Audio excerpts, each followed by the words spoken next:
How to use Shopify self-serve return. Hello guys and welcome to this new tutorial. Today I'm going to show you how simple it is to use the new feature of the Shopify self-serve returns. It is very easy and very simple.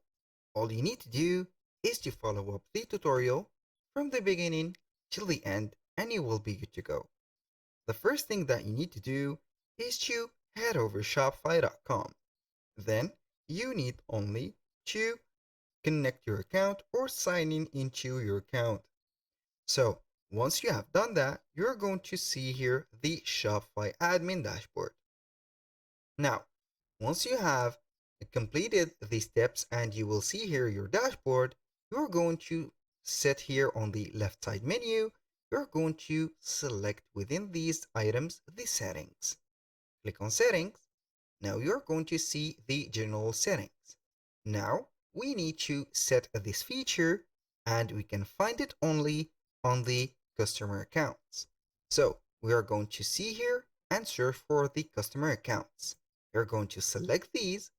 Then you're going to see here the login links. You're going to enable these. And also here we have choose which version of customer accounts to link to. If you are using the classic one, you are not going to set here the configuration of the self-return. But if you switch to the new method, you are going to let the customers sign in with no passwords, and you can go ahead and activate the self-serve returns. So here in my case, I have a new store made. So usually it will be the recommended one apt. So now we are going to switch or scroll down a little bit until we see here the self-serve returns. You are going to allow the customers to request and manage returns. You can customize what your customers can return with the return rules. So the first thing, we are going to click on the enable button. So if you don't see here the enable button set, you're going to switch it manually. Now, to make sure and also to set the return rules, you're going to click on return rules. Now, we have the return rules off, so we need to set them on. We're going to click on manage. The first thing that you are going to do is to set them on. Turn on the return rules. Now, here we have the return window. Here we have the duration and the delay that will be given to the customers until they have decided to return something or a product. We have 14 days, 30 days, 90 days, and a custom days. The unlimited is not a choice. So right here, you're going to put 30 days. If your company has an unlimited amount of days until the customer will change their minds, you're going to put it unlimited. So here, usually the stores has 30 days return. Now, for the return shipping cost, it does not apply to returns using point of sale. Of course, that is very clear.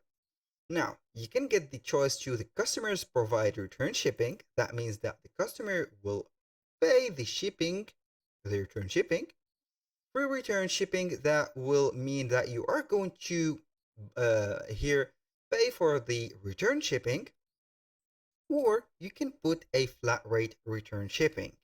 So if you want to split the bill of the shipping with the customer, you're going to put, for example, here $5, or you can go ahead and put it right away here. So use whatever suits you well. Now, for example, for your restocking fee, you're going to charge the restocking fee for the customer. If you are going to check this box, the customer will get an additional charge to the return that has been made by him or by her. So right there, we have the final sale item. You can go ahead and set, for example, here the items or the collections that can be targeted from the customers. Customers can't request returns for products set as final sale. Bundles can't be set as final sales. So right here, you're going to set the final sale as items that can't be returned or changed. You can go ahead and add a collection or a product.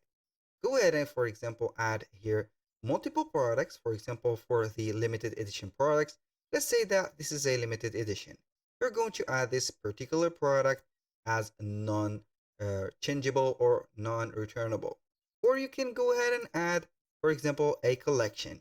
Go ahead and choose one of the collections that you don't want or you are not going to provide a return on them. And here we have it. When you finish these steps, you're going to click on save. Now, we have made the return rules. Let's go back a little bit and see here. We have the return rules on. We have the summary. We have also the enforcement. You can see here that everything is okay. When you click on manage right there on the customer login here, on the self-serve return, you are going to visit the rules again. We have here the written policies. Policies are linked in the footer of checkout and can be added to your online store menu. Here we have the return and refund policy. You're going to click it. Here, as you can see, this template is inserted within the Shopify terms.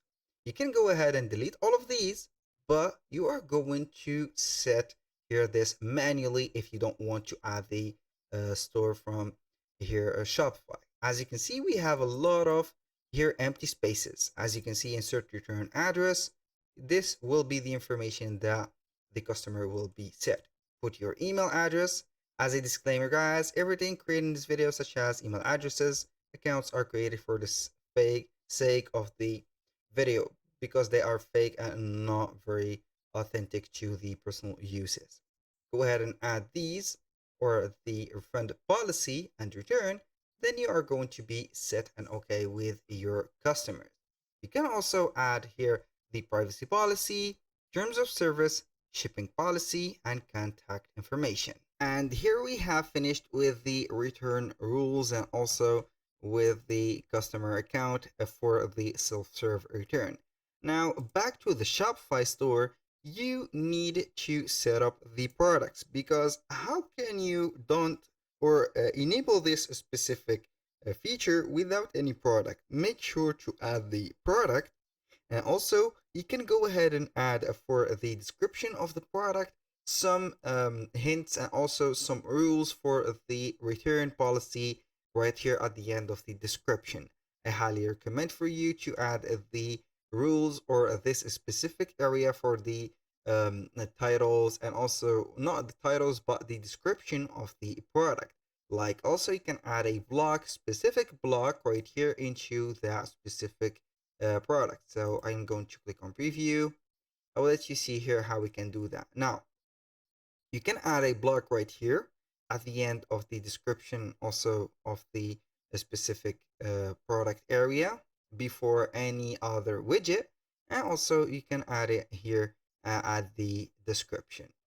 That was very simple. Now don't forget also to set up here the settings for the payment methods. Go ahead right here to the payments, add right now or whatever or whenever you are going to put here the payment methods as soon as you are going to set the products.